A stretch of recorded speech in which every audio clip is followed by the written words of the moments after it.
Buenas tardes. Les damos la bienvenida a este espacio de la sala Reparaciones en el Museo. Como ustedes saben, la sala temporal del Museo Nacional está en un proceso en el que pronto van a iniciar unas adecuaciones. Entonces, desde el museo, durante este tiempo hemos estado activando la sala para hablar sobre reparaciones en términos de reparación simbólica, reparación histórica. Hemos tenido diferentes encuentros con muchos sectores sociales, de las comunidades étnicas, comunidades de artistas, gestores culturales, también trabajadores de museos, y hemos estado discutiendo qué implica el tema de las reparaciones en los museos y qué implican las reparaciones para el Museo Nacional. Eso también nos hace preguntas sobre cómo determinar los daños, qué es lo que el museo tiene que reparar, y en ese proceso hemos hecho también pues una sistematización de esas respuestas que nos ha dado la gente. Tenemos al Gonzalo Jiménez de Quesada, que derribaron los MISAC aquí en la sala, y digamos que eso también nos hace preguntas sobre las reparaciones y el patrimonio. Entonces, en este espacio hemos hecho esta alianza con la Fundación para la Libertad de Prensa, con la FLIP, para hablar de un tema pues también muy sensible, que son los crímenes contra periodistas y la impunidad en las investigaciones. Entonces, hoy tenemos como invitados pues bueno, al señor ministro Juan David Correa. También nos acompaña Ginette Bedoya, periodista, activista, editora de género del periódico El Tiempo, pero que también ha sido pues una persona que, habiendo sido víctima de violencias, pues ha estado movilizando a la sociedad para generar conciencia respecto a estos temas. También está Daniel Chaparro, que también por su historia de vida también está en este movimiento y que es asesor de la dirección de la Fundación para la Libertad de Prensa. Y nos acompaña Jonathan Bock, que es el director ejecutivo de la Fundación. En este espacio bueno, vamos a estar grabando este espacio para luego poderlo transmitir a un público más amplio. Vamos a estar discutiendo sobre también qué puede hacer el museo y en general los museos del país para generar conciencia sobre estos crímenes y también sobre cómo reparar a las víctimas de estos hechos violentos. Entonces le doy la palabra a Jonathan. Bienvenidos todos a este espacio. Muchas gracias, señor ministro, por acompañarnos. Y entonces, bueno, vamos a… Bueno, muchas tardes, muchas gracias. Muchas tardes dije, buenas tardes. Muchas tardes. Muchas tardes como esta. Muchas gracias, Liliana, por no solamente por acompañarnos en esto, sino por hablar de esta opción. Qué bonita esta sala y qué bonito el proyecto de reparación que tiene el Museo Nacional, y pues parte de la conversación que tuvimos con Liliana y con el equipo cuando nos empezaron a contar esto, dijimos pues qué importante que podría ser tener una conversación precisamente sobre lo que significa la reparación para los periodistas en un país como Colombia, que tiene una historia de violencia contra periodistas de décadas. En Colombia han sido asesinados 168 periodistas en los últimos 40 años.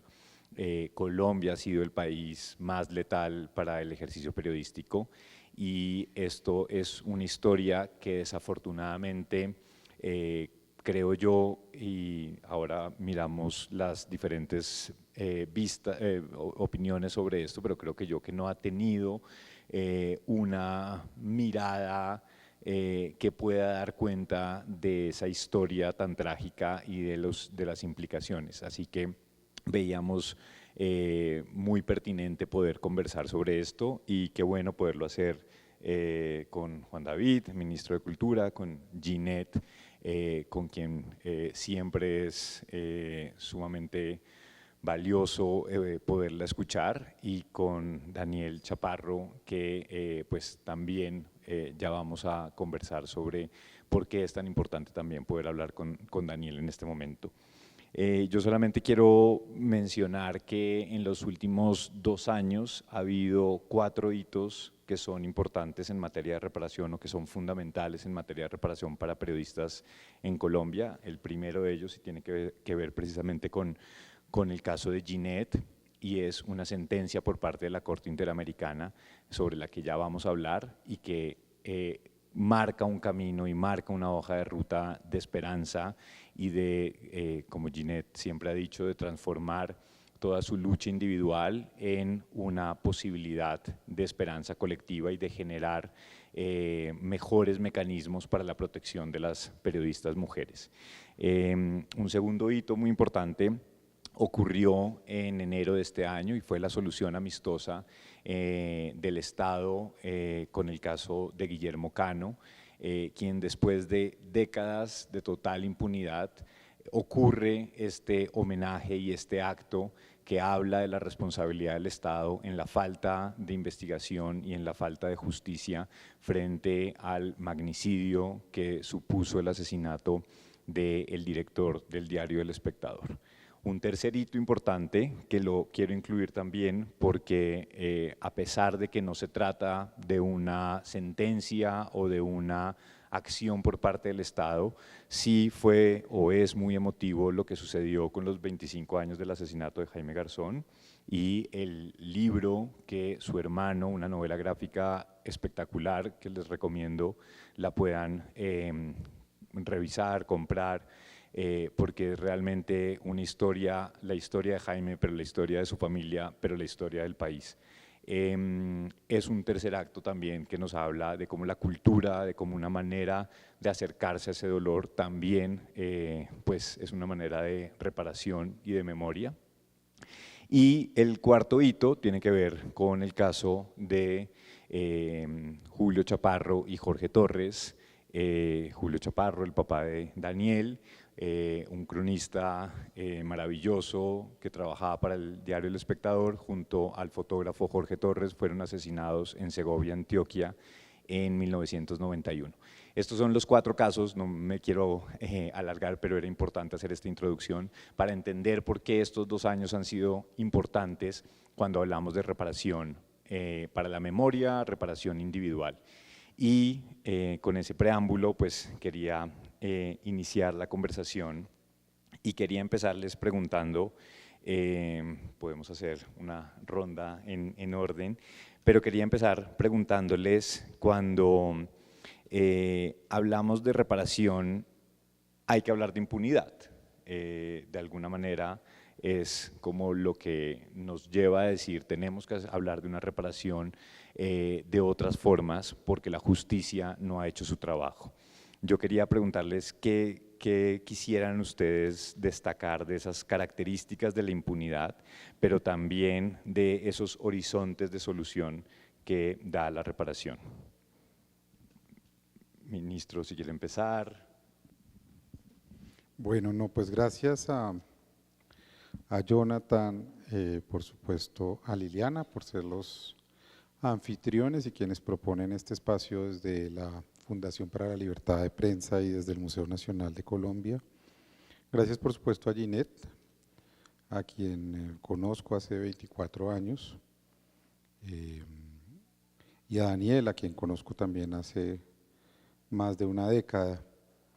En el fondo es bastante paradójico, extraño, que los destinos de quienes hemos hecho periodismo en el país se vayan conectando de maneras misteriosas.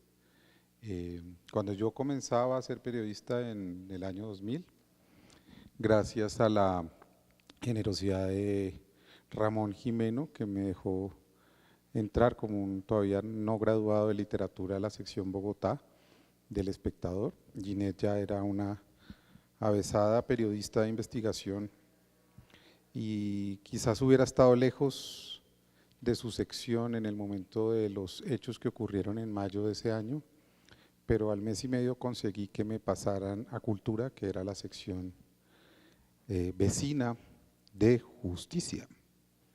Y hoy estamos hablando de justicia y de cultura y de reparación. Es decir, aunque parezca amañada la relación que estoy haciendo, esas dos secciones estaban cerca y esas dos secciones de la vida nuestra quizás tendrían que estar cada vez más cerca, por varias razones, no porque yo piense ni más faltaba que las expresiones artísticas de esa manera un poco utilitaria que ha pretendido los últimos 30 años sirven para curar o atender primeros auxilios de los dolores brutales que ha vivido personas como Ginette y como Daniel. Yo no creo en eso, pero sí creo en el fondo que la cultura está para hacernos pensar que si no hay un cambio cultural real, profundo, esas maneras de reparación no van a existir. Es decir, aquí lo que tenemos es un gran problema de patriarcado.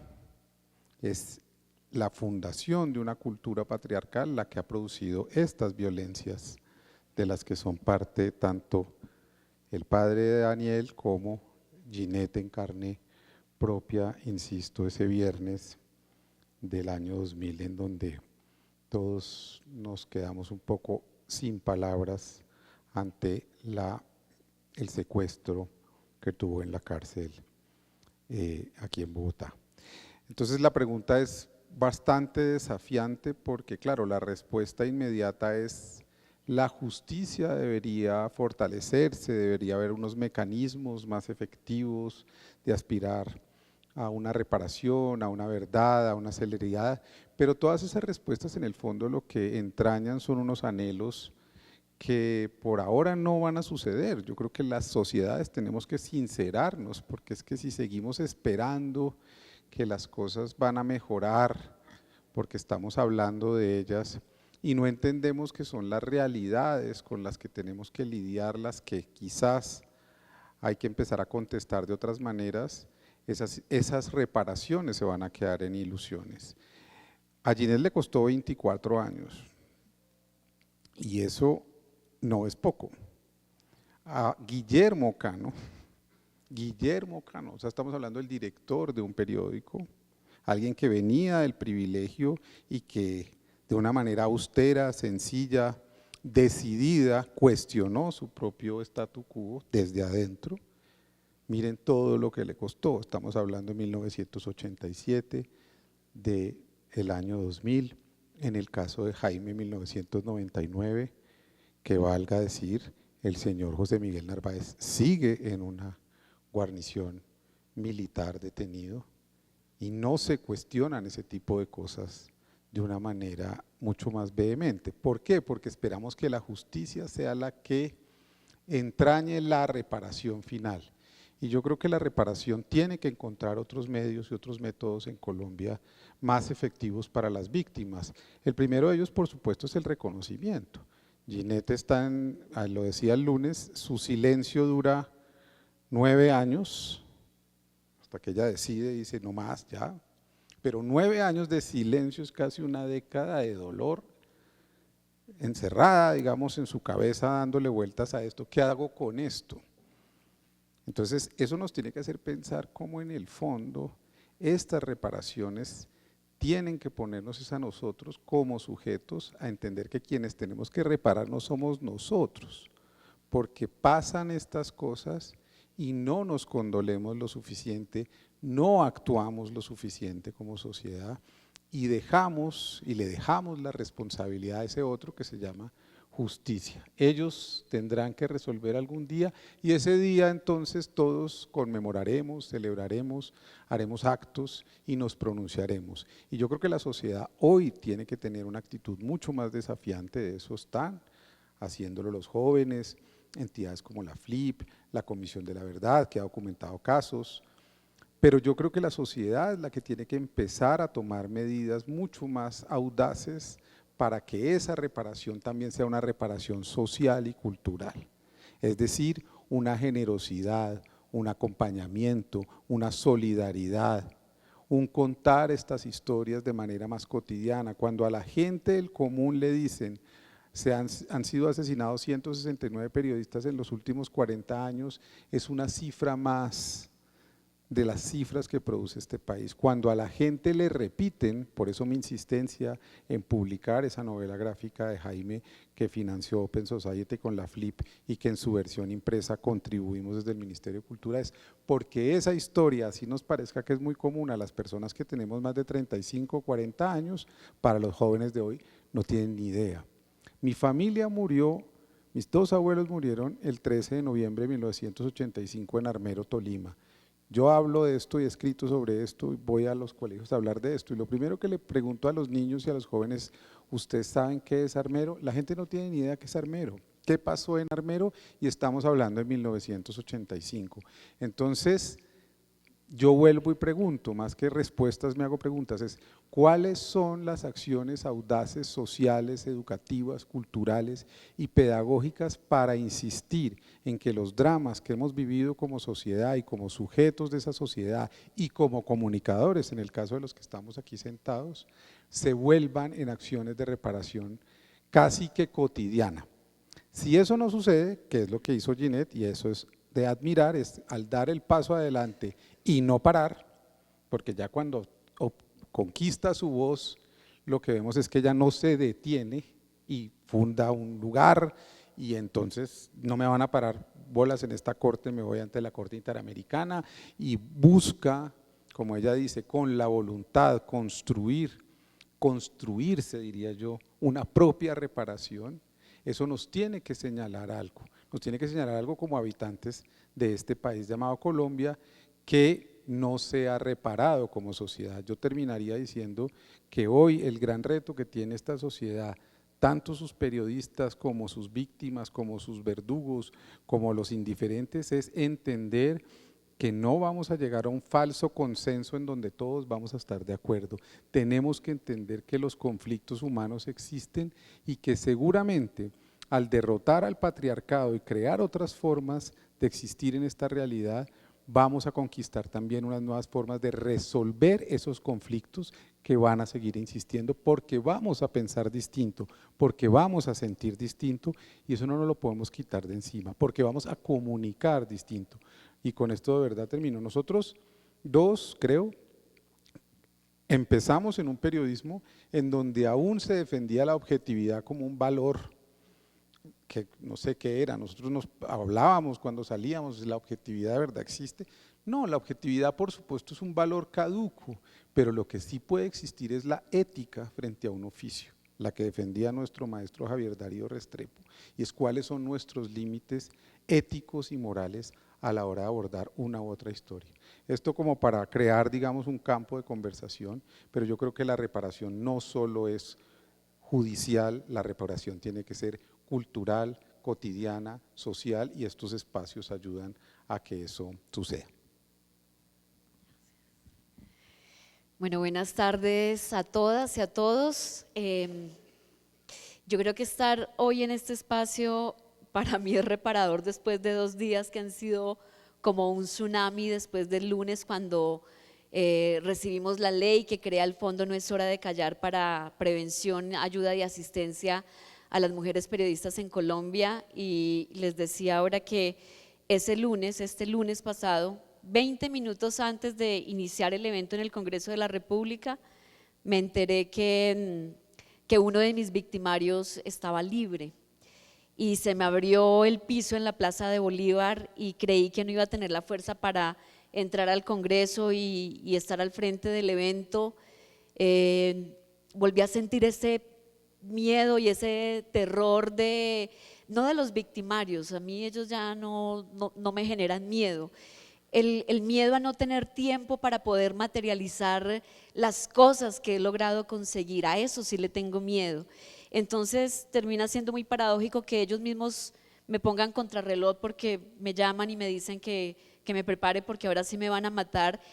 y estoy en esa carrera contra el tiempo, y Jonathan lo sabe, de poder dejar todo materializado, porque no sé si mañana voy a estar efectivamente. Y ahí es cuando viene esa parte tan importante de cómo en el momento en que ya me tenga que ir,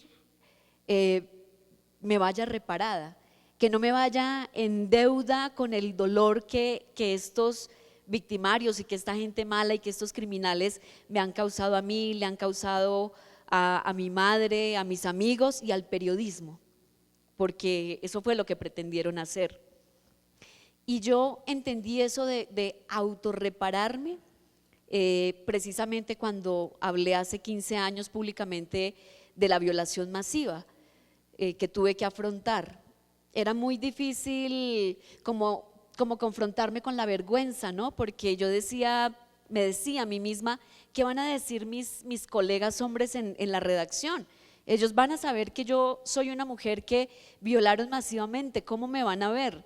Y cómo me va a ver la gente, yo soy una persona pública, ¿cómo me van a ver mis audiencias, mis lectores, a quienes yo me debo? Y creo que es como la primera traba y lo primero que uno se tiene que quitar de la cabeza, zafarse de la culpa. La culpa no es mía, ¿no? Y creo que eso es lo que más nos pesa a las víctimas, seamos hombres o mujeres, pero sobre todo a las víctimas y sobrevivientes de violencia sexual. Y en ese camino que inició hace exactamente 15 años, el 9 de septiembre del 2009, y cae en una profunda depresión, y llega el 2011 y se identifica a uno de los violadores y tengo que ir a confrontarlo, tengo que ir a hacer el reconocimiento de filas en Justicia y Paz, y él admite y tengo que escuchar de su boca cómo me iba a matar, y él relata, ¿no?, como minuto a minuto dónde fue y recibió el fusil, la pistola y cuál era la seña para que me disparara en la cabeza. Y mientras yo lo escuchaba y yo me iba muriendo por segunda vez, pensaba, ¿cómo voy a hacer para levantarme sabiendo que en este tribunal no va a pasar nada? Creo que desde ese mismo momento era muy consciente de que no iba a ocurrir nada, y efectivamente no ocurrió. Ustedes saben que en mi caso, pese a que hay 13 personas condenadas, está en la impunidad, 3 personas de 27, empezando por los autores intelectuales. Y en ese tratar de entender cómo reconstruyo los pedacitos de mi alma, que para mí es la reparación, me encontré con cantidad de historias de mujeres que habían afrontado situaciones similares a la mía, y empecé a construir algo que se volvió un proceso no solamente de autorreparación, sino de autosanación a través de la cultura. No solamente la cultura de la música, no solamente la cultura del pintar, del tejer, de otro tipo de expresiones, sino la cultura de la letra, de la palabra. Y empezamos a encontrarnos, digo encontrarnos porque tengo un grupo de voluntarios hermosísimos que han apoyado a No es hora de callar. Parte de ellos están aquí, hacen parte de este equipo maravilloso que acompaña esa autorreparación. Y fue empezar a escuchar esos testimonios, y lo primero que encontramos es que era muy diferente la forma de afrontar el dolor de las mujeres del Pacífico colombiano a como le estaban haciendo las mujeres en los Montes de María, pero nos unía el mismo dolor, el dolor de la impunidad, el dolor de la incertidumbre frente al futuro, el dolor físico de quedar marcado. Muchas de nosotras hemos quedado con cicatrices físicas en el cuerpo después de la tortura y la violación. Y es como vuelves a agarrar tu vida y a enfrentar la vida y a no dejarte llevar por la depresión. Yo he tenido muchos picos de depresión, y el más grave fue en el 2011, cuando volví a pensar en el suicidio, y esa confrontación con la muerte me permitió poder encontrarme en cosas muy bonitas del arte para intentar aliviar un poco el alma. Y empezamos a construir procesos con las mujeres en el mar, en el Pacífico, a través de autorreconocernos, de volver a amar nuestros cuerpos, a través de la música, que para mí la música ha sido un proceso bien importante de conectarme nuevamente con mi cerebro, con mi sentir y con la palabra, que me parece tan clave, y de conectarnos a través de la voz. lo primero que uno encuentra con los grupos de mujeres víctimas de violencia sexual es que tienen la voz apagada, la voz se disminuye, el tono de la voz se disminuye y la mirada se baja. Y pasa con todas las víctimas, porque es la vergüenza, ¿no? Que tengo que mirar para el piso, pero también es el miedo a que tengo al victimario ahí al lado. Y hacer todo ese proceso de volver a levantar la cara y de volver a proyectar la voz, tiene que ver con eso, de dónde venimos, de dónde nos conectamos con el lugar de donde somos, del lugar con el que estamos. Y les digo que esto es un bálsamo porque el Museo Nacional es uno de mis refugios. De por sí directora, quiero recordar que el pasado 8 de marzo yo le entregué algo que es mi tesoro, que fue mi cámara y mi grabadora, las que tenía cuando me secuestraron y quiero que estén aquí, porque aquí es la conexión y si están aquí yo siento que eso en algo va a reparar o repara ese dolor. Después de toda esta disertación, la conclusión final que quiero dejar es que cuando nosotros y nosotras logramos conectarnos nuevamente con lo que tenemos aquí adentro, con el por qué y el para qué, creo que allí es donde podemos empezar todos esos procesos de reconstruirnos. Y Daniel lo sabe porque creo que también él lo ha hecho, el poder hacer esa construcción no solamente para mí, sino para los demás. Y creo que una autorreparación hermosa este año fue volver a la cárcel La Modelo, donde me secuestraron, pedir el favor que me dejaran plasmar un mural allí, que pudiéramos dejar en pintura, en textura, en imagen, un mensaje de lo que había ocurrido allí hace 24 años y afrontar todo lo que ocurrió. Mientras estábamos haciendo eso, me mataron al director de la cárcel. Esa fue la respuesta de estos tipos violentos y seguramente era para que no siguiéramos con el proceso. Y ese es un mural que llevaremos a muchos lugares del mundo porque es eso, es como a través del arte y del entender por qué sigo respirando, puedo hacer ese proceso de reparación. Y yo creo que las víctimas en Colombia lo han hecho de una manera valiente y corajuda y eso es lo que nos mantiene en pie.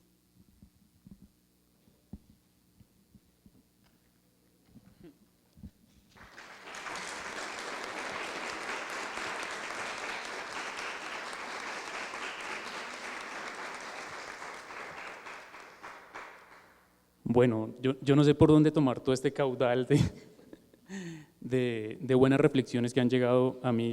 He escrito varias cosas acá en mi agenda, pero voy a tomar algún hilo. Yo creo que coincidimos un poco en tener otras nociones de justicia y unas tal vez que sean más propias, que no tienen que ver, como lo decía el ministro, un poco con unos imaginarios que yo creo que son perversos. Yo me acuerdo de Rodrigo Primni concretamente, cuando yo trabajaba en el grupo de memoria histórica, hablando del imaginario que hay, un imaginario social perverso y nocivo, de que detrás de cada víctima se esconde un potencial victimario. Yo siento que hay que apelar, digamos, a unas conversaciones mucho más profundas como sociedad, que no nos inviten, digamos, a pensar de una manera como tan, como tan nociva de quienes en algún momento son víctimas, pero también tenemos unos hitos que han sembrado, digamos, estas ideas de la prolongación de la guerra, sobre todo por parte de los hijos, ¿no? Entonces ahí mi confesión Castaño, ¿no? El por qué me voy detrás de un ejército y hago todo lo que hago fue por venganza, ¿no? Y tenemos como otros relatos que se van fijando, pero pues eso no es verdad, ¿no? Todo el mundo está ahí pensando en cómo vengarse. Y sin duda yo creo que comparto un poco como unas bajas expectativas ya con el paso del tiempo. Ya hace 33 años mataron a Julio Daniel y a Jorge, a mi padre y a Jorge, y comprendí, y me devuelvo acá, que señalaron el 2011 y que nos conocimos un poco, nos conocimos en el 2011, que fue la fecha en el que se presentó lo que está, digamos, viéndose hasta hace poco a la luz, que fue una petición ante el sistema interamericano al darnos cuenta de que pues en Colombia no iba a prosperar un caso pues como el de investigación, porque es un caso que básicamente duró tres meses investigando el asesinato de 2 periodistas y luego se desvió completamente. Y ahora que Juan David, que el ministro hablaba un poco de la relación cultura-justicia, porque había proximidad en las ediciones, en las secciones, perdón, yo recuerdo que en ese momento, y se lo dije a Ginette, y Ginette fue muy generosa, digamos, en hacer entrevistas y en hacer la denuncia en su momento, porque yo hablé en ese 2011, pocos meses antes, con el fiscal que llevaba el caso, que era el fiscal que también llevaba el caso de Ginette. Y cuando yo me acerqué a él, noté un burócrata ahí, un funcionario, como que no sabía muy bien, que el asistente le había llevado como, mire, este es más o menos el caso, y me recibe diciendo, pero es que su papá trabaja en una sección cultural, como diciendo, no hay una razón poderosa de quienes le asesinaron. Y yo le dije, pues sí, es verdad, trabajaba en una sección cultural que se llama Vida Cotidiana, en el diario El Espectador, pero estaba haciendo una serie de crónicas sobre masacres en el país. Entonces, yo creo que ni siquiera tenía, el tipo me di cuenta que no tenía ni idea del trabajo periodístico que hacía Julio Daniel y Jorge al momento que fueron asesinados. Tuve que darme cuenta a lo largo de una reunión como completamente, digamos, dolorosa y ratificadora de cómo en esos anaqueles se va acunando una impunidad, que no iba a pasar nada y que este señor era un despropósito, una negligencia impresionante, y que pues ni siquiera se había preocupado durante casi 10 años que llevaba el caso, porque no lo llevó desde un principio, en saber qué trabajo periodístico había llevado a esos periodistas a Segovia. Entonces yo prometo no ser tan autorreferencial más adelante, porque creo que nosotros hemos pensado siempre que se abre unas posibilidades a las que acudimos al sistema interamericano, que viene en el caso de Julio Daniel y de Chaparro Torres versus el Estado colombiano. Así es como que se decantan estos temas de justicia, que se piensan en unas medidas que obviamente no están pensadas en la reparación exclusiva de la familia ni de las personas más próximas a estos dos periodistas, sino que están pensadas desde un principio en un colectivo pues mucho más amplio, ¿no? Digamos, también en pensar en la necesaria transmisión generacional pues de quiénes eran ellos y cómo reparar no a esas personas, digamos, y los vínculos de ese pasado, sino cómo ser funcional pues al presente. Pero esto dije, voy a ser autorreferencial ahorita, más adelante voy a conectar, digamos, con esos vínculos más colectivos, porque y ahí retorno otra vez al pasado, en 2015. En ese momento estábamos como en un momento álgido de la negociación con las FARC, pero también de lo que estaba haciendo la Unidad para las Víctimas, y había un tema de por las víctimas, por la paz, no sé si se acuerdan de eso, pero como había una agenda también muy mediática de visibilizar a quienes eran víctimas, ¿no? Y pues eso hacía que muchos estudiantes, por lo menos en este caso de comunicación social y de derecho, llegaran a preguntarme, ¿no? Estoy haciendo un perfil de tu padre, o no sé qué. Bueno, yo ya estaba más o menos acostumbrado, eso dejó de pasar hace ya como 8 años, ya nadie viene a hacer ese tipo de ejercicio. Pero yo pues siempre estaba muy presto a hablar con cualquier estudiante que llegara y me hiciera eso. Y ya tenía más o menos un discurso hecho, e incluso ya tenía una pregunta de cierre.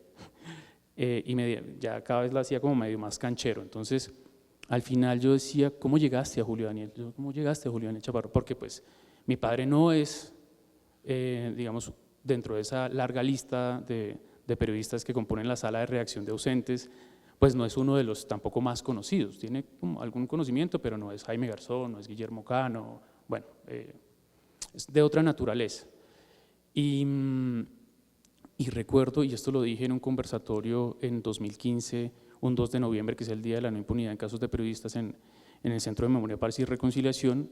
Yo entré prácticamente al auditorio y me llamaron a la mesa principal y me hicieron una pregunta sobre la justicia, y yo llevaba 15 días pensando en la última vez que había visto una estudiante que me había dicho, pues estoy haciendo un perfil sobre tu padre, no sé qué. Entonces, después de un café que se extendió como por hora y media, esta estudiante, que es una estudiante sanandresana, de origen paisa, de ascendencia paisa, le hice la pregunta: ¿tú cómo llegaste a Julio Daniel?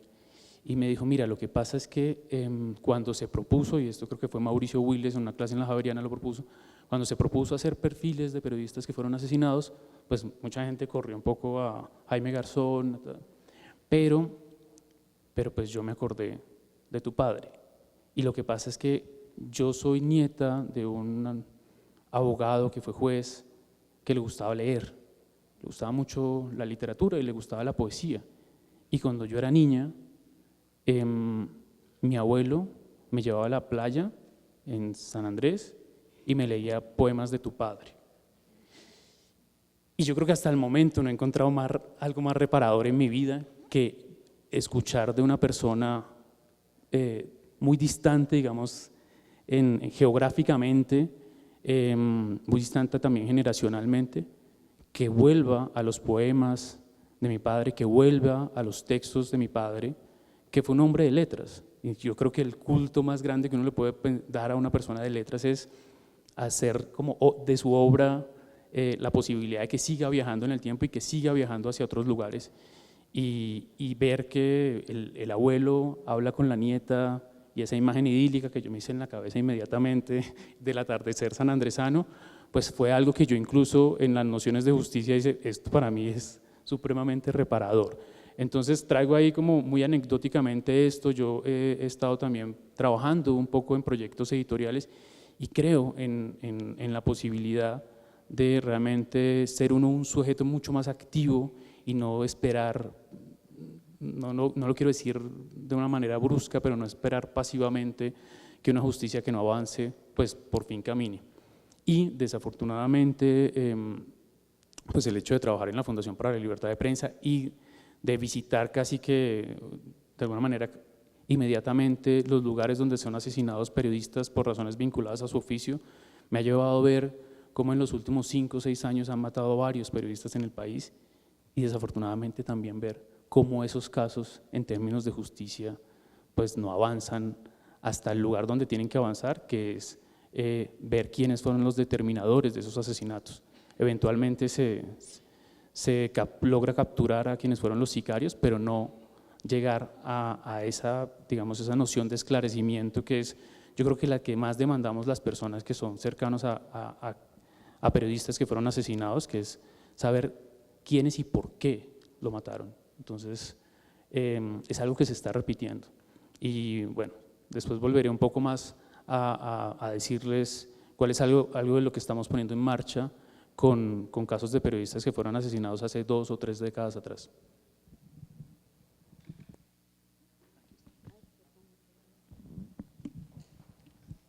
Bueno, pues después de escucharles, creo que no estoy preparada para este conversatorio, pues, porque sí, es tremendamente emocional.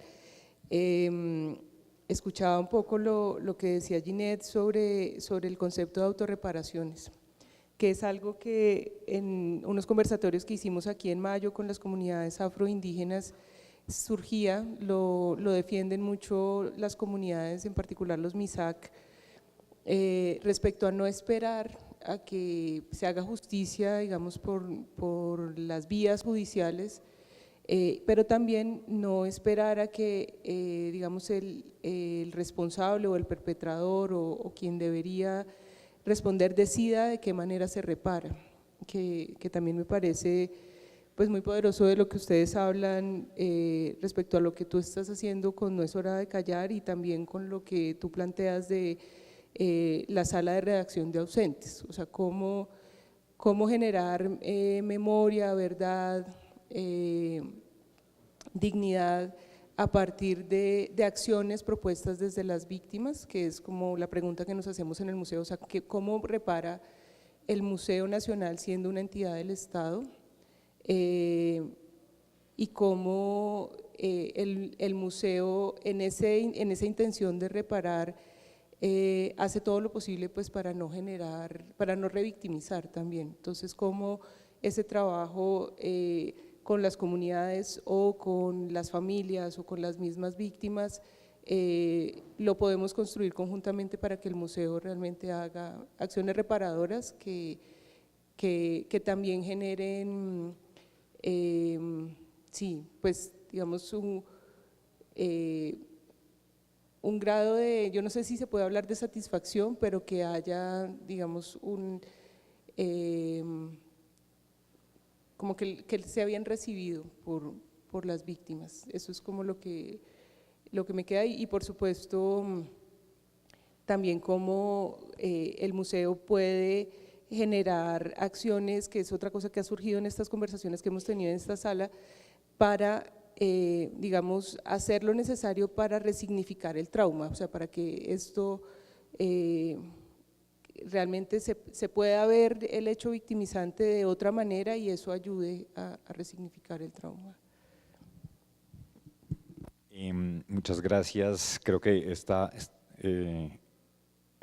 lo que han compartido ha sido sumamente valioso y yo me quedo con esta idea de que al periodista lo matan muchas veces o a las víctimas las pueden matar muchas veces. Creo que en el caso de Ginette, una de las cosas que seguramente más te ha dolido ha tenido que ser también pues estar presente en los comentarios imaginarios, estigmas que se van generando y que en una frase muy bonita de la sentencia de la Corte Interamericana dice que tantos años de impunidad son una forma de tortura o significan tortura y tiene que ver en parte con lo que ha tenido que sobrevivir y ha tenido que sufrir estando presente tanto tiempo, que se cuestione que una persona, sobre todo si es un funcionario público, diga, pero su papá era un periodista cultural, que es, o su papá estaba en un lío de faldas, o su papá estaba al servicio del político de turno, o su papá era sencillamente un mercenario de la información, que es casi que por receta la respuesta automática que se dice cuando asesinan a un periodista, que es de la población que estamos hablando, pero que ocurre con muchas otras maneras de asesinato. Y esto que decías, Juan David, de los anhelos que por ahora no van a suceder, pero que paradójicamente van sucediendo y que tiene que ver con las acciones audaces, y quisiera que en esta segunda ronda y para ver si alcanzamos a tener alguna pregunta del público si nos da el tiempo, pero en esas acciones audaces es también, ustedes son símbolo de esas acciones audaces. Lo que decía Ginette de el mural en el corredor, imagínense un corredor de 15 metros de largo en el espacio físico más frío que se puedan imaginar, no solamente en temperatura, sino en lo que significa. Ginette decide hacer un mural y lo decide hacer porque su intención previa era que se cerrara la cárcel La Modelo, y así quedó en el proceso que se tuvo en la Corte Interamericana como una de las peticiones, petición que no fue concedida, pero en un intento de continuar con esa acción audaz, Ginette dice, yo quiero que pinten un mural, y para pintar ese mural es que no tengo las suficientes palabras ni capacidades narrativas para describir, pero fue impresionante tener que comprar los reflectores para que alumbraran ese mural, una artista fantástica que se encargó de pintarlo, y lo que transformó ese mural, ese pasillo que marca la libertad y la privación de la libertad para centenares de personas, fue impresionante. Y esas son las acciones audaces que me parece que son increíbles, que en el caso de Julio Daniel y que seguro de Daniel frente a su padre, y que también, pues ministro, en parte estoy seguro que usted comparte también eso, y les quisiera preguntar por eso, por las acciones audaces para poder avanzar culturalmente en lo que hemos hablado de lo que implica que una reparación entre en una reflexión nacional y colectiva. Bueno, esta vez seremos más breves para que puedan ustedes intervenir. No, yo lo concentraría quizás en preguntas más que respuestas. La idea de lo audaz tiene que ver con pensar cuáles son las conversaciones difíciles que yo tengo que tener con respecto a la sociedad para vencer entonces ciertos miedos. ¿Qué he aprendido yo de una mujer como Ginette? Los hombres poco hablan de eso. ¿Qué he aprendido yo de las mujeres y de lo que han tenido que vivir? Esa idea de alzar la mirada y de subir la voz también está presente en los hombres cuando están, por ejemplo, ante otros hombres más poderosos, o más ricos, o más guapos, o más lo que sea, ¿cierto? O más europeos, si quieren que lo diga también de esa manera, en este país, y así sucesivamente. Entonces, lo primero es ser capaz de adueñarse y ser responsable con los propios resentimientos de la propia historia que uno tiene, porque si uno no acepta esas pasiones, no va a poder tener esas conversaciones. Y yo creo que cuando llegué aquí al ministerio, llegué dotado de una capacidad que me dio la vida, que me dio Ginette, que me dieron las conversaciones que he tenido a lo largo de la vida, para haber vencido los suficientes miedos para poderme sentar a hablar con otros de cosas absolutamente difíciles e inconvenientes. Por ejemplo, no vamos a celebrar la Fundación Hispánica de Santa Marta, porque no consideramos que haya que festejar la hispanidad, podemos festejar la interculturalidad, y entonces eso supone una conversación muy difícil. O por ejemplo, queremos contestar el patriarcado del Ministerio de Culturas, Artes y Saberes de una manera real. ¿Cuál es esa manera real? Bueno, mi decisión fue, ya que no está una mujer en mi lugar, la mayoría de mis directoras tienen que ser mujeres para ser entonces consecuente con esas pruebas que yo me quiero poner a mí mismo, y así sucesivamente. Creo que lo importante de este momento, de esa audacia, es empezar a tomar responsabilidad frente a eso que yo llamo las reparaciones cotidianas en un país que tiene demasiados dolores. Hacer eso con tranquilidad me lo enseñó una cosa. En 2016, el 4 de octubre, yo hice en mi casa, en una casa del privilegio bogotano, un ejercicio de celebración, que se llamaba una pizza por el sí. Nosotros íbamos a ganar en este país el sí. Y a las 4 de la tarde, por primera vez en mucho tiempo, me vi llorando frente a una ventana con mi hija en los brazos, entendiendo lo que no había querido entender. Entonces me politicé radicalmente por la única causa que yo abrazo hoy de manera radical, y es la paz. Pero la paz se construye con la dificultad. La paz no es la firma en una mesa de negociaciones. La paz es una acción cotidiana, exigente, compleja, que requiere paciencia. Esa idea es la que me convoca día tras día a entender que es una acción cotidiana, compleja, que requiere esfuerzo, la que va a construir una mejor sociedad. No es un punto de llegada, no es el fin de un conflicto armado, es que realmente de alguna manera nos comprometamos, si se quiere, con ponernos pruebas difíciles como sociedad. Si eso no lo hacemos todos los días, es muy cómodo hablar, es muy cómodo conversar, es muy cómodo muchas cosas, pero alcanzar una voz y tomar responsabilidad de lo que se dice, también me lo enseñó el periodismo, porque nosotros que hemos trabajado en diarios, sabemos que lo que escribimos el día anterior y sale publicado al día siguiente, queda ahí y alguien nos lo va a cobrar.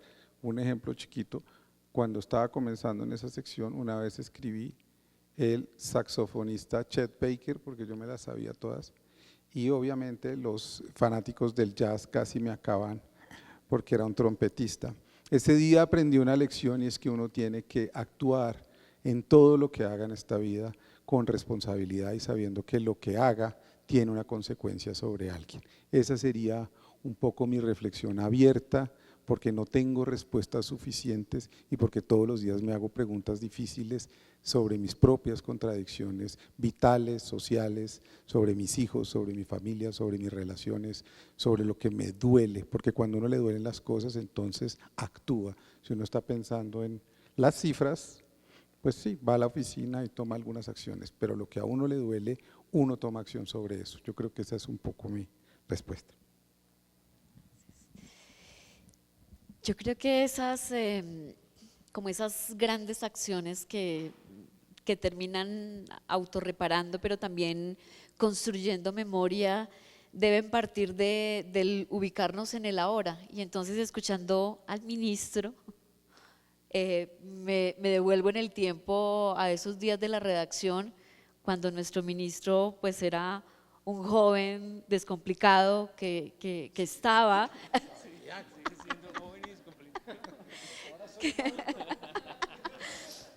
que estaba ahí metido en un tema que además pues era muy lejano a lo que cubríamos nosotros, a lo que hacíamos nosotros desde Justicia, y pues más en mi caso Orden Público. Yo era la reportera de Orden Público y de Cárceles del periódico, y digo, me regreso a ese momento porque yo creo que a ninguno de los dos se nos pasó por la cabeza el futuro, ¿no? Uno muchas veces, o yo aprendí también con el secuestro a no pensar en el futuro porque no existe, pero ver a esos dos jóvenes, porque yo también estaba joven en ese entonces, volver a ese momento y tratar de hacer como un carrusel muy rápido de todo lo que ha ocurrido en 2 décadas, lo que ha ocurrido con nuestras vidas, lo que ha ocurrido con la tuya, Juan David, lo que ha ocurrido con la mía y con la vida de cada uno y cada una de ustedes, ¿no? Ubicarnos en el pasado y mirar qué es lo que hemos hecho, qué es lo que hemos aportado. Hay un recurso periodístico muy recurrente cuando se va a hablar de hechos históricos, y es: ese día que mataron a Jaime Garzón, ¿usted dónde estaba? ¿Qué estaba haciendo? El día que mataron a Luis Carlos Galán, ¿dónde estaba usted? Y yo regreso a ese 25 de mayo de cómo estaba la redacción del Espectador en ese día, porque creo que ha sido un ejercicio que hemos intentado hacer, pero que todavía nos duele a las personas que trabajábamos en ese momento en el Espectador, de pensar en ese 25 de mayo, dónde estaba cada uno de nosotros, qué era lo que hacía ese día, y cada uno de nosotros, desde lo que le tocó, cómo asumió lo que nos pasó. Porque no fue la agresión a una periodista, fue la agresión a un medio de comunicación, y el dolor fue colectivo, y aún hoy sigue siendo colectivo. Cuando nos encontramos, y el lunes tuve la fortuna de tener la compañía de muchos de mis compañeros y compañeras del Espectador de ese entonces, de hablar del dolor, del dolor de ellos, de ver casi muerta a su colega y a su amiga, pero también de yo poderme poner en ese papel de qué pasó, y hablarlo después con Ramón Jimeno, y la responsabilidad de Ramón de decir, claro, yo era el jefe de Ginette y yo le autoricé a que se fuera a esa cárcel. Y eso tiene que ver con qué es lo que vamos construyendo, ¿no? Cómo vamos construyendo también las acciones que nos permiten, así no seamos víctimas, también ir rodeando esa construcción de memoria y ese cambio y esa transformación de chip que tenemos que hacer como sociedad, frente a lo que ha dicho Juan David, que se lo agradezco que lo repita, además por el poder de palabra y el poder político que hoy tiene como ministro, de hablar del patriarcado. Aquí parece que nos da como escozor, como miedo, como mencionar la palabra patriarcado, y el patriarcado nos ha metido en una violencia no solo a las mujeres, nos ha metido en una violencia de sociedad, y creo que ponerlo sobre la mesa, invitarlo y decirle que ha sido un victimario a través de los siglos y de los siglos, y que nos ha llevado a esta sociedad que hoy tenemos, todavía con tantas faltas, con tanta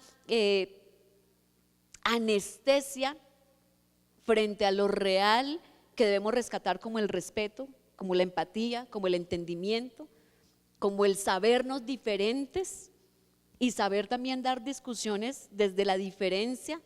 Aquí una discusión de la diferencia termina en la agresión en las redes sociales, o en las palabras que no debemos decir, o en el mensaje que estigmatiza, y creo que eso lo tenemos que rescatar y lo tenemos que hacer parte de esas transformaciones y de eso que debemos sumarle al cambio. También pensaba mientras escuchaba a Daniel la importancia de entendernos cómo nos ve la gente, ¿Cómo nos ve la gente hoy? Yo no tengo mucho tiempo en pensar cómo me ve la gente, porque como ando a mil tratando de hacer muchas cosas y sacar esa sentencia adelante, pero también cumplirle a las Naciones Unidas en mi papel de embajadora, pero también en mi papel de periodista y de editora del Tiempo. Pero ahora estaba pensando, si a mí me hubieran asesinado el 25 de mayo del año 2000, como era la orden, ¿cuál sería hoy el discurso que la gente tendría sobre mí? Y no tengo ninguna duda que el discurso sería que yo era la amante de alguno de esos que estaban traficando con las armas y que quien me había mandado ir a la cárcel, ¿no? A una cárcel de hombres, no a una mujer. Entonces seguramente algo hizo y por eso la mataron. Ese seguramente sería el discurso que habría sobre Gine Doy. Y repito algo que dije el lunes, pueden venir 20.000 amenazas más, pero ellos fueron los que perdieron, porque la voz se potenció y ya no es solamente mi voz, es la voz de todas las mujeres y de todas las mujeres periodistas que entienden que hay que seguir reivindicando los derechos y que así yo no esté físicamente, ya tienen ese discurso y ese poder del mensaje, que yo creo que es tan importante y que creo que es nuestra responsabilidad hacerle entender a la sociedad que tenemos que fortalecer esos discursos de transformación, porque desde allí también se hace el cambio. Algo que es muy trillado, pero que yo sí lo acuño todos los días, y es que las palabras matan más que las balas, y tenemos que seguir desarmando la palabra, como lo repitió tantas veces Jaime. Que ese también sea un trabajo de cada uno de nosotros, desarmar la palabra, porque yo sí creo que eso nos va a hacer en algún momento de la vida empezar a transformar la sociedad.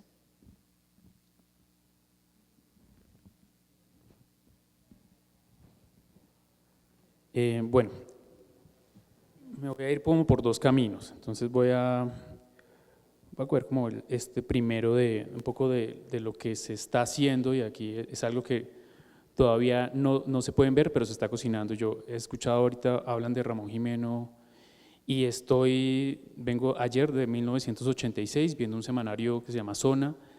Estoy completamente seducido por el trabajo de Silvia Duzán, y digamos que yo no lo conocía, y esa es una pregunta que he tenido desde hace un tiempo para superar el tema de la cifra, ¿no? 168, 69, 70, y yo pues del único periodista que realmente conozco bien, pues su trabajo periodístico es de mi padre, Julio Daniel Chaparro, y algunos elementos de otros periodistas, pero esa larga lista de periodistas que, como nosotros decimos, componen la sala de redacción de ausentes, pues no conozco su trabajo. Sé de algunos periodistas que trabajaron en algunos medios locales o regionales no reconocidos, por lo menos de 20 de ellos. Yo hice la búsqueda en la Biblioteca Nacional, en la Luis Ángel y en la hemeroteca de la Universidad de Antioquia, pues no hay ningún registro de ningún tipo de archivo, ¿no? Hay un problema de archivo gigante sobre las obras de periodistas, ¿no? Y por lo menos de 20 de ellos no encuentro una frase para poder decir, este periodista escribió esta frase.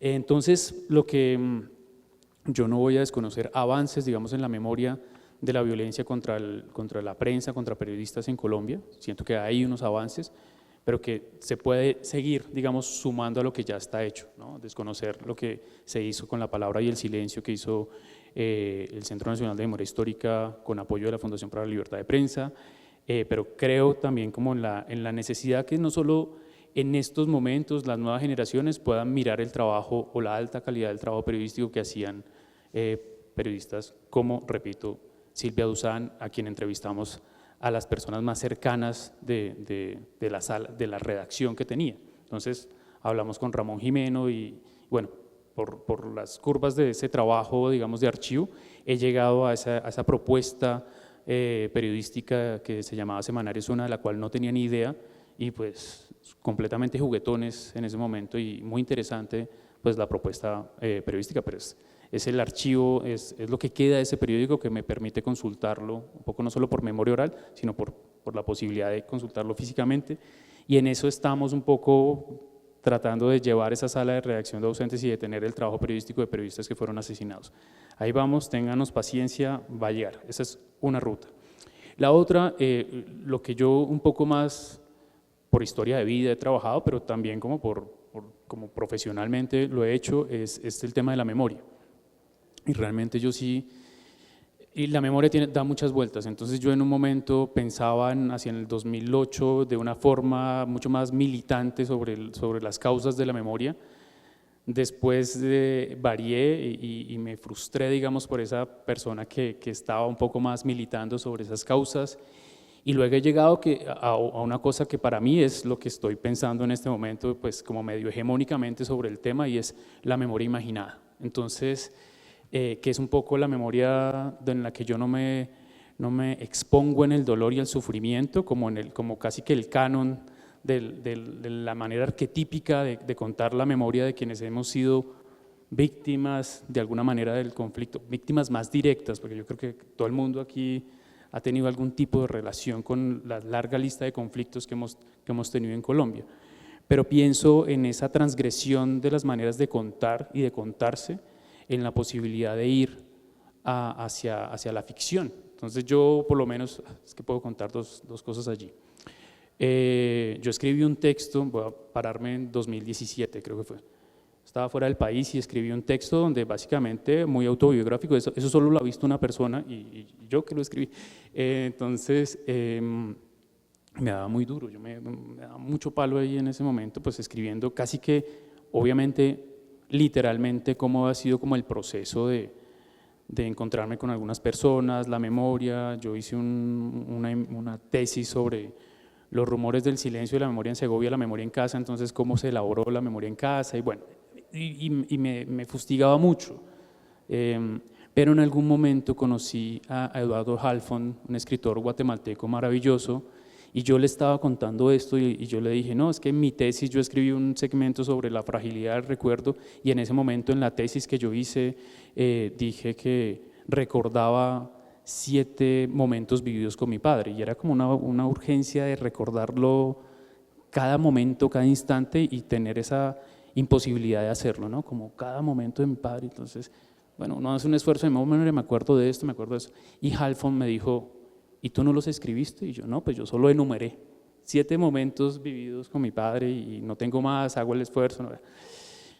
Y cuando estaba escribiendo autobiográficamente en esto del 2017, pues me detuve como en unos intermedios allí y desarrollé esos momentos, pero obviamente yo me acuerdo que estaba con mi papá en La Guajira y ya no tengo nada más en mi cabeza. Y entonces a esa fotografía difusa que obviamente ya hace mucho tiempo perdió color y está en blanco y negro y se está desvaneciendo, pues me tocó meterle movimiento y meterle que sonaba tal canción allá y meterme pues en el mundo que el ministro conoce muy bien, que es el mundo propio de la narrativa un poco. Y mientras yo escribía lo otro, me fustigaba, y mientras escribía y me inventaba qué había pasado esa tarde con mi padre, o allí, o en Sogamoso, que estuve ahí, que era otro recuerdo que tenía, lo disfrutaba de una manera impresionante. Y esto es ir atrás, yo estoy hablando desde la segunda generación, ir hacia el pasado y de alguna manera tener ese malabarismo de poder inventarlo y poder de alguna manera disfrutarlo también. Entonces yo creo que con la pregunta que un poco hacía es ver ese repertorio de posibilidades con víctimas que puedes decir, puede narrarse de muchas otras formas y puedes narrar lo que pasó, no con ese derecho al olvido que muchas personas lo tienen y es muy respetable, sino pues ese mirar atrás y de alguna manera ser el autor de ese universo que esa circunstancia de vida pues te trajo. Entonces allí en esto que estoy creyendo ahora que es de la memoria imaginada, yo cierro con esto, y es que yo lo escuché también en una charla, porque nosotros pues, vivimos, ¿cuántos años ya llevamos de transición? Como 20 años transitando, y creo que muchas veces no transitamos como quisiéramos, estamos como transitando de un lugar al mismo lugar, pero en una charla Martín Cohen se lo escuché muy bien, y esto bebe mucho de la memoria, lo de la memoria imaginada bebe mucho de la memoria en el Cono Sur, y es que pues las sociedades se hacen preguntas de qué fue lo que pasó, ¿no? Y allí los jueces operan, ya que estamos hablando como más o menos de justicia, los jueces operan y te dicen un poco qué fue lo que pasó. O los periodistas también tienen un deber de contarnos qué fue lo que pasó, en este caso en Argentina, en esa época de represión de, ¿cómo es que le llaman allá? La segunda dictadura, bueno, la dictadura del 76 al 82, o 83, perdón por el lapsus ahí temporal, pero bueno, pero después de un poco la sociedad tiene las respuestas a la mano de qué fue lo que pasó, empieza a preguntarse cómo fue lo que pasó, y en el cómo, pues, las preguntas van más dirigidas hacia la atmósfera, y en esas atmósferas hay que acudir a la creatividad y a la imaginación. Entonces, por eso, porque hay un ciclo de una represión de alguna manera cerrada en Argentina, pues podemos o pueden ellos ser tan juguetones como con ese pasado.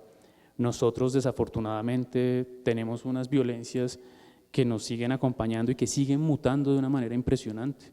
En este momento no sé qué tipos de violencias hablan los que saben de temas de conflicto, de 8 conflictos armados en este momento en Colombia, pero yo también creo que, como lo han dicho acá, las violencias son violencias cotidianas, violencias en casa, violencias en la calle, violencias en las zonas más privilegiadas de las ciudades más ricas del país.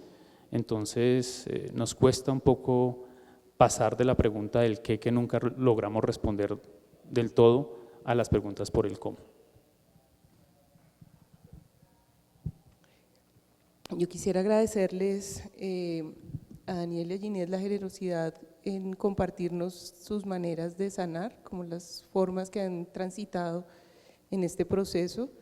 Los escuchaba y pensaba pues todo el tiempo en el museo, también pensaba en lo que plantea Yolanda, que nos acompaña, Yolanda Sierra, sobre lo que ella llama el litigio artístico y cómo a partir del arte se puede reparar, y pensaba también en estas conversaciones que hemos tenido aquí, que la última fue sobre las colecciones, porque digamos que las colecciones del Museo Nacional siempre se han pensado objetuales y se han pensado sobre todo, digamos en el caso del arte, pues artistas reconocidos, obras de arte en ciertos medios, no todas las artes están aquí.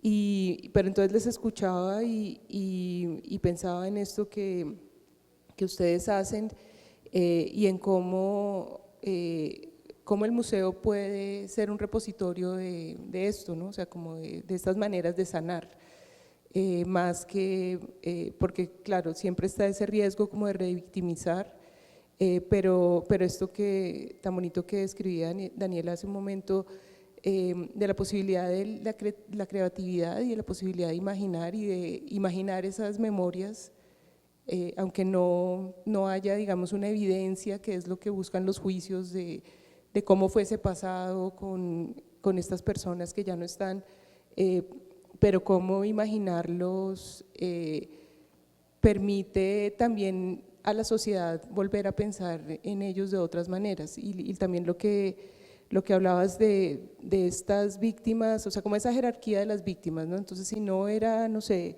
don Guillermo Cano, el editor del periódico, el director del periódico, entonces no se encuentra lo que escribieron estos periodistas, pero también cómo lograr pensar en ellos a pesar de que no hayan registros o que no se hayan encontrado aún.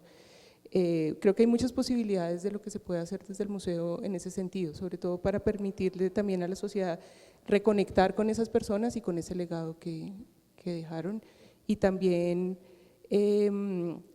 lo que tú hablabas de la relación con las mujeres, o sea, cómo las mujeres se han sanado de estas violencias, el solo hecho de librarse de la culpa, o sea, cómo también comunicar esas maneras de librarse de la culpa. Yo solamente quería agregar una cosa antes de que Jonathan ya abra la conversación, es que como en estas conversaciones se habla de tanto, pero aparecen estos dispositivos que están mencionando ustedes, que además son maravillosos, porque es que una idea que se llame redacción de los ausentes es una idea brillante y genial, o sea, uno puede imaginar un lugar sección por sección y esas ausencias y esas vidas, quiénes son y quiénes están siendo después del tiempo, porque pues permanecen en nosotros, en los que los seguimos recordando. El próximo año, Jonathan, Daniel, Ginette y Liliana lo declaramos ya como el año Guillermo Cano por su centenario desde el Ministerio de Cultura. Yo les propondría que para empezar a hacer acciones audaces construyamos junto a la FLIP un archivo de esos periodistas, construyámoslo en el Archivo General de la Nación. Es voluntad política, es contratar personas que hagan esas investigaciones y que hagamos entonces verdad de ese archivo de esos periodistas que no tienen, digamos, el mismo lugar de preeminencia, como dicen, pero que fueron asesinados en estos 40 años, que sabemos sus nombres y tienen textos escritos. Lo otro que se me ocurría es lo que decía Liliana, iniciar un proceso aquí en el museo de una disposición, una exposición que sé que se tardará un tiempo, hacia el segundo semestre del próximo año, en donde se exhiban los objetos de algunos de esos periodistas para que la gente se relacione con ellos de otras formas y ya no solamente desde lo textual o desde lo imaginario. Y lo tercero es, por ejemplo, producir un libro. Cuando nosotros estábamos en Arcadia, a Lucas Ospina, el artista, le gustaba mucho hacer entrevistas imaginarias. Y ese me pareció un género fantástico, porque no eran imaginarias, sino imaginarias lo que él les preguntaba, pero todo lo que ellos contestaban. Me acuerdo una fantástica con Felisa Burstyn, hacerle unas entrevistas imaginarias a estos seres que ya no están con ese dispositivo. Es decir, y finalmente decir que me parece brillante la idea de litigios artísticos.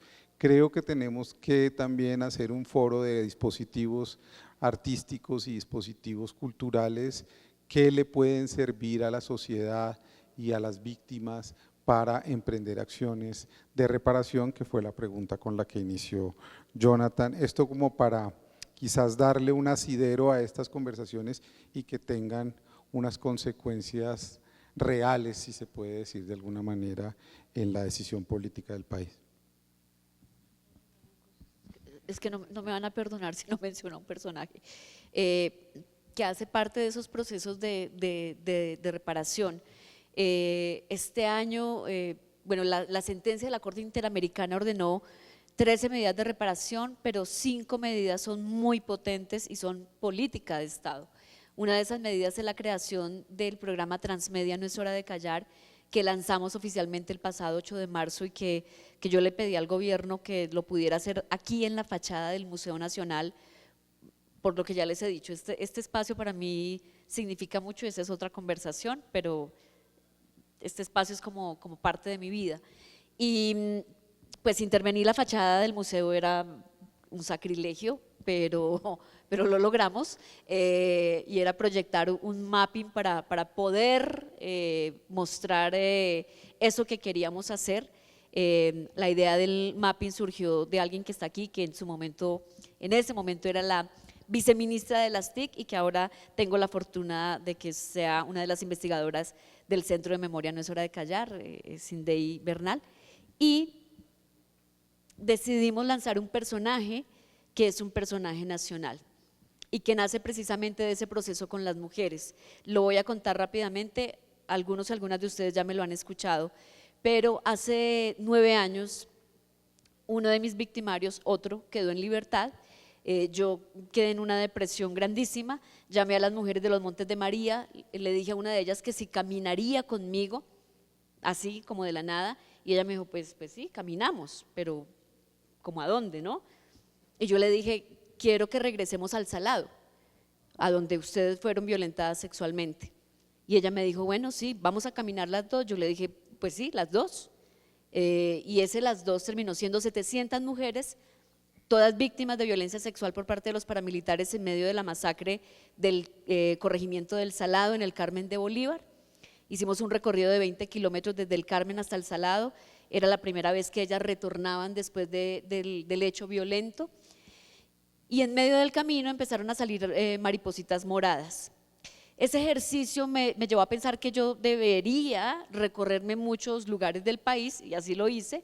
Me fui al Putumayo, volvimos al Placer, en La Hormiga Putumayo, nos fuimos a Quibdó, nos fuimos a Buenaventura, estuvimos en el Atlántico, hicimos un retorno aquí en Bogotá, y siempre salían mariposas moraditas en el camino, y eso me llamó la atención porque en los climas cálidos siempre están las mariposas amarillas de García Márquez.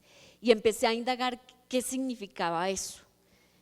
Y en la cultura oriental, las mariposas violeta significan dignidad. Y lo que yo entendí es que la dignidad estaba caminando con nosotras. Y desde ese día, esa mariposa violeta se convirtió en el símbolo de no es hora de callar. Y ese fue el personaje que mostramos el pasado 8 de marzo. Violeta, lo volvimos un personaje, es ahora una mariposa que tiene cara, que tiene voz, que se mueve y que en los próximos 5 años va a ser la encargada de hablarle al país de igualdad, de equidad, de sanación, de por qué a través de la cultura se pueden hacer transformaciones reales de país y sobre todo de hablar de violencias basadas en género. Creo que ese es un legado para el país y eso hace parte de la sentencia de la Corte Interamericana que yo sí creo que ha sido una de las grandes oportunidades que nos ha dado la Corte Interamericana para decir que una simple frase que nació en medio del más profundo dolor se puede convertir en una política de Estado como es No es hora de callar. Bueno, muchísimas gracias. Antes de dar palabra, si tenemos unos minutos para recoger 2 preguntas, pero quería, Juan David, decir que me parece fantástica la idea porque lo que estaba comentando Daniel de esa falta de archivo, solamente contar que en enero de este año fue asesinado un periodista, Mardonio Mejía, en San Pedro Sucre, un municipio pequeño a menos de 1 hora de Sincelejo, y Mardonio fue el periodista que llevó la televisión a San Pedro, fue el periodista que fundó el primer periódico y fue el periodista que tenía la última emisora cuando fue asesinado. Su hija, que con la noticia viajó desde Barcelona y decía, tengo un archivo aquí impresionante y ¿quién lo va a proteger y a resguardar después de esto, ¿no? Porque el acto violento pues también termina generando ese ambiente de alejamiento, ¿no? de lo que, de toda esa riqueza que había. Y como ese ejemplo hay muchísimos que nosotros solamente tenemos una idea superficial de lo que hay, pero en Carmen de Bolívar, cuando mataron a un periodista hace 7 años, resultaba que era el camarógrafo que había podido grabar por primera vez a los gaiteros de San Jacinto en los primeros conciertos que dieron en la zona, y con su muerte pues ese archivo también termina quedando. Entonces solamente para decir que me parece una idea necesaria y genial para que la podamos pues avanzar en esa memoria, en ese trabajo de archivo. Entonces 2, 3 preguntas máximo, cortas por favor, para que los puedan presentar. Sí, 1, 2, 3 y 4, digamos.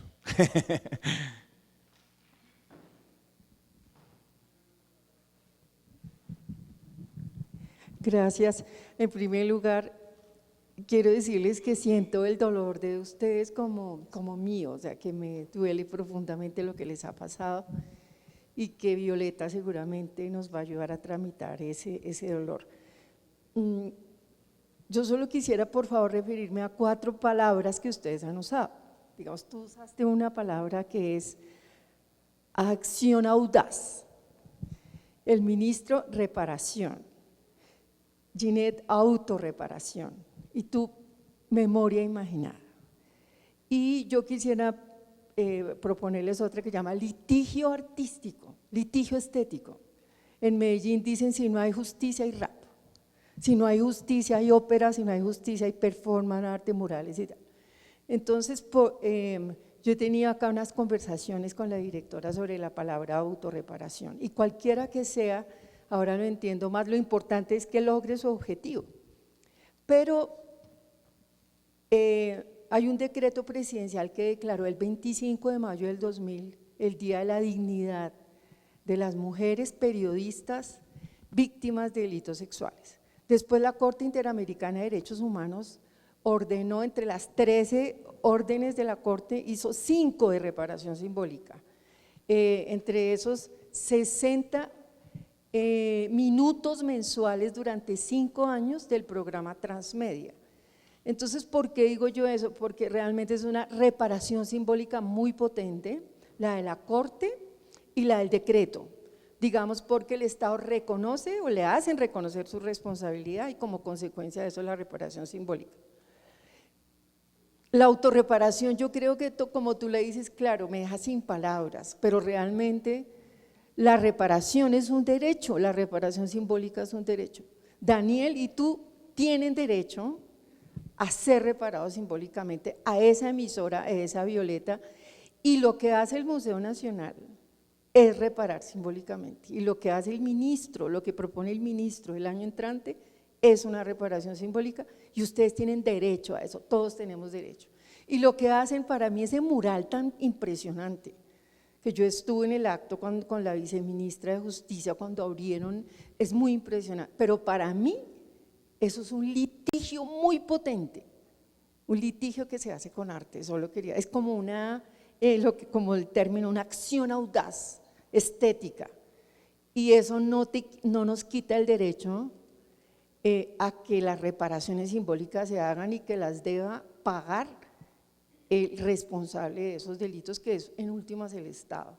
Entonces, lo que el ministro hace, yo lo tomo como un acto de reparación simbólica y lo que el museo hace también. Solo quería decir eso. Muchas gracias y ahora vamos adelante con Violeta. Qué personaje tan bello y qué historia tan impresionante. Muchas gracias. Buenas tardes, Elkin Gaviria, soy artista y soy gestor cultural. No estoy de acuerdo en que la justicia deba pasar a un segundo plano, o que si no hay justicia entonces que hay yo no sé qué cosas. Todas esas cosas, toda esa reparación material, toda esa restitución de tierras, toda esa labor de búsqueda, toda esa reparación simbólica debe conducir a una justicia. Pero hoy en día vemos que la situación se ha degradado mucho. Hoy están más amenazados que nunca los periodistas. Y de hecho hoy hay algo adicional que no había desde hace mucho tiempo, que es la autocensura.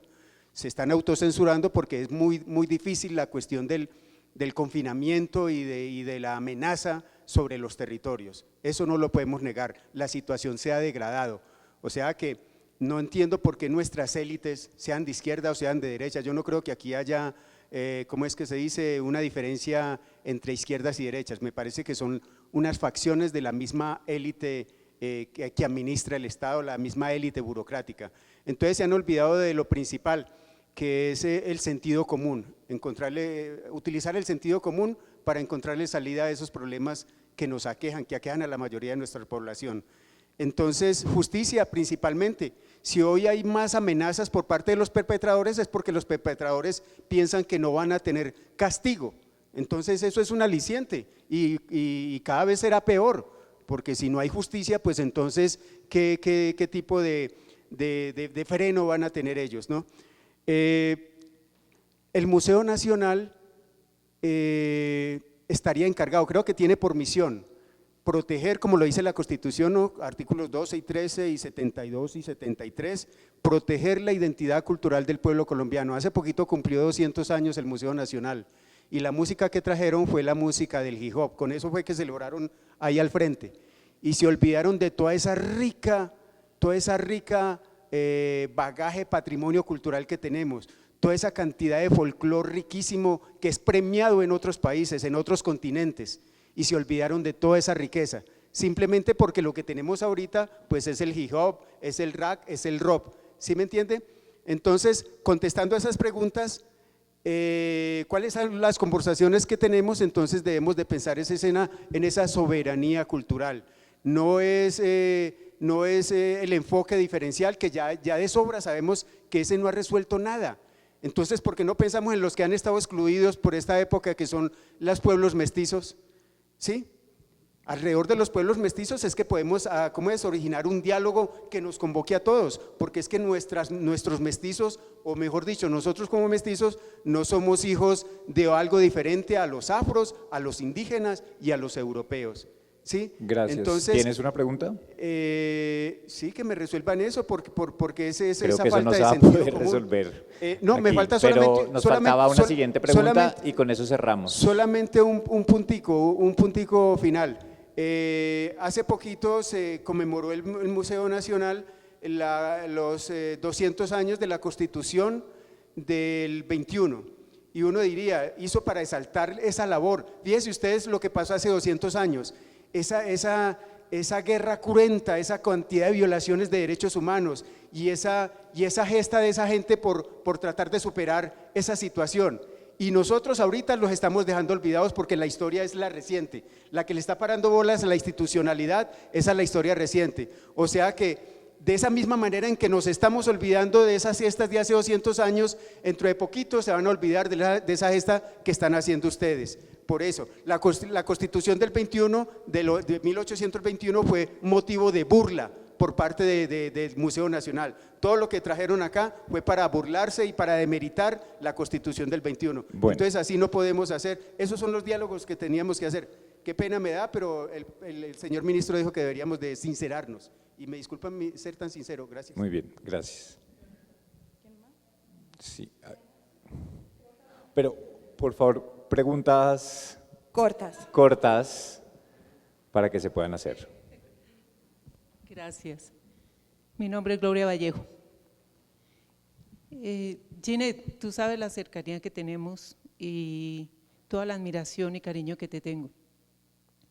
Me preocupa que hay momentos en que tú hablas de que posiblemente no podrías estar mucho tiempo acá, en este mundo. Me preocupa como si supieras algo más, como si temieras algo. Yo quisiera que nos dijeras qué pasa.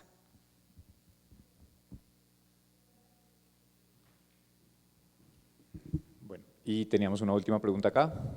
No, ya, cerramos. ¿Vas a contestar o aún no? Dale. Listo. Buenas tardes para todos. Mi nombre es Caterine Coronado Vitolo. Soy psicóloga y vengo de Boyacá. Y aquí alguien hablaba del derecho al olvido. Y yo solo digo que no nos pase como en Boyacá, que Tunja tiene más de 40 ejecuciones extrajudiciales y nadie habla de ellas. Entonces, ese derecho al olvido va relacionado con lo que ustedes hablaban y no estoy de acuerdo con el compañero porque mientras nosotros no tengamos memoria y no propendamos por perpetuar la memoria de lo que somos una estructura violenta, ¿sí? Y en Boyacá un poco más con el tema de la religiosidad y lo afirma Octavio Paz, de que donde se busca que la mujer tenga esa imagen de mujer perfecta, de María, es un poco más violento, y lo digo porque trabajé en las zonas rurales y las zonas rurales dispersas de Boyacá, y hoy tenemos a un gobierno que, valga la redundancia, gobierna con un discurso muy religioso, y eso hace que se desvirtúe en lo que decía Ginette, que el patriarcado se perpetúe y que se afiance. Y la pregunta para ustedes es, Boyacá cuenta con la Noche de los Museos en Tunja, y por medio de la UPTC hemos hecho actos importantes de restauración con las mujeres, con la Ruta del Pacífico, con las mujeres de Soscua, tratando de recuperar la memoria de las mujeres víctimas del conflicto armado. Pero a mí me parece que ustedes deberían adoptar este cambio cultural con lo que hace Boyacá y Tunja en especial con la Noche de los Museos, y es llevar esa cultura itinerante a la gente de a pie, porque si les soy honesta a ustedes, muchos de los colombianos replicamos discursos violentos y agresivos y no vamos a un museo. Entonces los museos se alejan de la realidad de muchas de las personas, y como lo decías tú, Medellín crea cultura, lo decía ella, Medellín crea cultura con ese cambio de lenguaje. Entonces, si nosotros llevamos los museos itinerantes y creamos para Colombia todo este tema, de pronto las cosas cambian un poco y cambia nuestra estructura mental, que es hostil. Yo la veo hostil porque como no vamos a atrevernos a reconocer la memoria, entonces les dejo en el tintero que llevemos los museos también, por medio de toda esta estructura de museos, los llevemos a la calle porque hay mucho artista y en Boyacá es un éxito y en Tunja es un éxito. Entonces la pregunta es si ustedes se atreverían a hacer que el museo vaya a la calle y no que la calle venga al museo. Bueno, muchas gracias. Hola, buenas tardes. Muchísimas gracias por la conversación. Me evocaron muchas memorias. Daniel, Ginette, en el 2000, niño desplazado, llegando a Bogotá, al Agustiniano San Nicolás, con 120 hombres haciéndole bullying y pidiendo permiso para que el recreo pueda ir a un museo, para no vivir la violencia. Y hoy decías que hay mucha polivictimización y hay varias veces víctimas, y pienso cuántas veces también hemos vuelto a vivir, cuántas veces nos han matado y cuántas veces hemos vuelto a vivir. Oyendo incluso las intervenciones me pregunto por qué es tan difícil, por qué es tan difícil reconocer lo positivo, la unión, la juntanza, y por qué las tecnologías de desegregación, silenciamiento, borramiento son tan efectivas y perduran tanto que hasta el egregor de la conversación o la conciencia colectiva de la conversación puede con las múltiples voces también como apaciguarse. Yo quiero volver a decirle a Daniel, construir la memoria imaginada es hacerla real. Cuando lo viviste, lo creaste, y ahí hay un proceso de sanación genuino. ¿Qué pasa si realmente creamos conversaciones de ficción sobre qué pasa si los 19 procesos de paz realmente se hubieran consolidado? ¿Cuál es la nación? ¿En dónde estaríamos nosotros?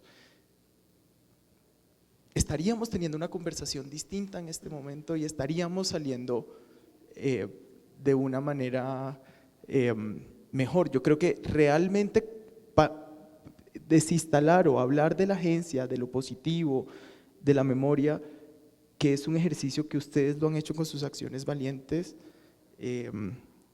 es lo que hay que recuperar, y lo que dice el ministro, la memoria oral, hay que hacer el archivo de memoria oral, hay que seguir construyendo, y yo creo que aquí las puertas están abiertas para seguir haciéndolo. Y de verdad, muchísimas gracias por recordar, narrar y volver a vivir con nosotros y permitirnos estar cerca. Bueno, no, contesto rápidamente y quiero contestar recogiendo un poco como, antes de contestarle a Gloria, la intervención que ustedes han hecho de la importancia, lo que tú mencionabas, qué bueno es llevar el museo a la calle, ¿no? Porque el museo sigue siendo un lugar muchas veces privilegiado para un segmento, y creo que sí es necesario sacar la memoria, poner la memoria a andar e invitar a la gente a que nos ayude a construir la memoria que yo tengo de mi vida, de mis padres, de mis abuelos, de mis bisabuelos. No es la misma memoria de tu familia, pero seguramente en algún punto se encuentran, y yo creo que eso es lo que tenemos que rescatar. Y algo muy importante de la sentencia de la Corte Interamericana es que no cierra la cárcel modelo, pero ordena que se cree un centro investigativo y de memoria. No es hora de callar, para hablar de violencia sexual, pero también para darle un espacio a las mujeres periodistas en Colombia. Y algo que nos hemos trazado y que yo lo pensé desde el primer momento es que ese centro va a quedar aquí en Bogotá, pero nosotros necesitamos llevarlo al país. Necesitamos que sea un centro itinerante, necesitamos que visite todas las regiones, porque es que la violencia sexual no está concentrada aquí en Bogotá, y es necesario también romper esas burbujas que hay para que la gente pueda hablar, pero sobre todo para que la gente pueda conocer, y creo que ese es uno de los grandes retos que tenemos. El próximo año se cumplen 25 años de mi secuestro, y creo que tenemos unas ideas muy bonitas para poder trabajar en torno a la memoria, y a la memoria de todos y de todas, no una memoria segmentada. Y en eso coincido un poco contigo cuando hablabas de eso del mestizo, de también cómo ponemos esas barreras entre nuestro color de piel, entre nuestros saberes y nuestros conocimientos, y creo que eso también hay que desarmarlo un poco. Es necesario, y es necesario dar la conversación desde la diferencia, con el respeto, pero sobre todo con el entendimiento de que todos y todas en última somos uno, así seamos diferentes, porque esa es la columna vertebral de una comunidad. Y sobre tu pregunta, Mi secuestro fue hace 24 años, pero lo que he tenido que padecer en estos 24 años es que nunca ha terminado. Ha seguido la intimidación, mis victimarios siguen ahí con poder, lo puedo decir abiertamente, uno de los autores intelectuales de mi crimen es el hombre que más empresas de seguridad tiene en Colombia, así que es un gran empresario, es una de las personas que más importa armamento en este país. Y este año, con mi decisión de regresar a la cárcel Modelo, de hacer ese mural allí, la respuesta fue nuevamente la amenaza. No me interesa volver a la fiscalía a patinar sobre las amenazas porque allí no va a ocurrir nada. Prefiero este tiempo que le voy a dedicar a la fiscalía, dedicárselo a este espacio, dedicárselo a trabajar, dedicárselo a sacar adelante las medidas de reparación, dedicárselo a construir un centro de memoria sólido, un programa transmedia que nos permita conocer a una Violeta llena de poder que le dé un mensaje bien grande a Colombia, y me quedo con eso. Y mi vida es hoy, en este momento, con ustedes. Eso es lo único que tengo. Bueno, yo voy a hacer un par de aclaraciones. O sea, nosotros, creo yo, no hablamos de renunciar completamente a la justicia, sino de no depender de ella. Creo que iba por ahí el tema. Y lo otro del derecho al olvido, yo no lo decía en términos colectivos, sino individuales. Pues algunas personas que dicen yo no quiero mirar hacia atrás, no sé qué, y en eso pues yo profundo respeto, ¿no? Yo estoy seguro que la sociedad colombiana es una sociedad que le apuesta, a veces tiene un performance de realmente hablar sobre descubrir la verdad de lo que pasó, ¿no? Pero es una memoria que le apuesta, es una sociedad que le apuesta a la memoria, ¿no? Ahí hay muchas dificultades, muchos obstáculos que superar, pero pues yo creo que en el común sí estamos de acuerdo en que queremos que se sepan las cosas que pasaron en el pasado. Y lo último, para entrar en el tema más de museos y un poco siguiendo lo que tú cuentas, voy a contar otra vez una experiencia, pero me parece que viene al caso. Yo trabajé en esta sala, que es la sala de exposiciones temporales del Museo Nacional, una exposición que se llamó Un país hecho de fútbol, 2011. Y pues era una exposición de fútbol, selecciones nacionales femeninas, masculinas, y realmente nosotros no tenemos mucho que mostrar en temas de grandes éxitos de las selecciones de fútbol de Colombia. Entonces teníamos algunos trofeos, camisetas, ¿no? Pero había como acá, como en el medio, una vitrina. En ese momento se replicó algo que se hizo en una exposición de Bicentenario que se llamó Si lo tiene, tráigalo. Entonces era como una interacción con las personas, y a mí de todo lo que habían de los objetos de la exposición y fotografías, lo que más me gustaban fueron dos objetos dignos de estar en una sala de exposición del Museo Nacional y que era de la gente. Una higuita, de una figurita de higuita intervenida como con unas alas, entonces era como el San Higuita, era espectacular.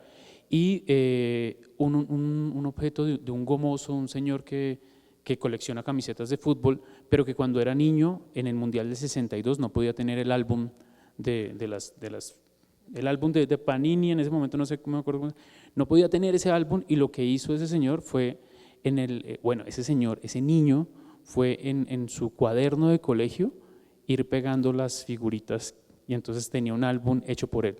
Y a mí esto de que las personas digan yo tengo unos objetos que son dignos de exposición, me parecía valiosísimo, y también la interacción que esos objetos en particular generaban con las personas que venían a mirar pues esa exposición en este museo.